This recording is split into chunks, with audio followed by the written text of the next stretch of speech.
Geldim ki anamı yolmuşlar, can anam musalla taşına koymuşlar. Gül anam nur yüzüne beyaz bezi çekmişler.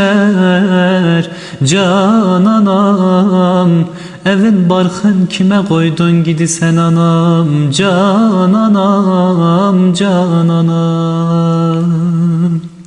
Yavruların birer birer geldiler, açıp soğuk yüzün gördüler. Hepsi deli divane oldular. Aç gözlerin anam, ben geldim, ben geldim, ben geldim.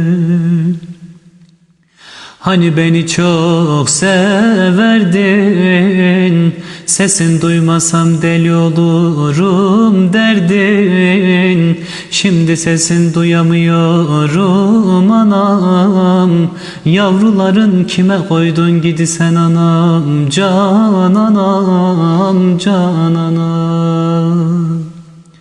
Anasız dünya boş imiş, anadan ayrılmak zor imiş. Meğer beni saran kollar yokmuş.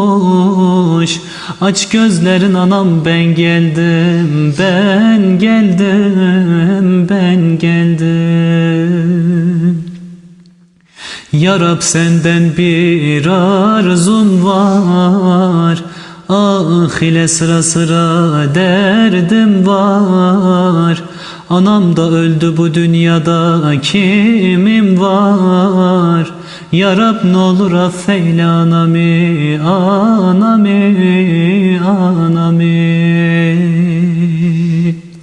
Ya Rab, senden bir dileğim var, ah ile sıra sıra derdim var. Anam da öldü, bu dünyada kimim var? Ya Rab, ne olur affeyle anamı, anamı, anamı.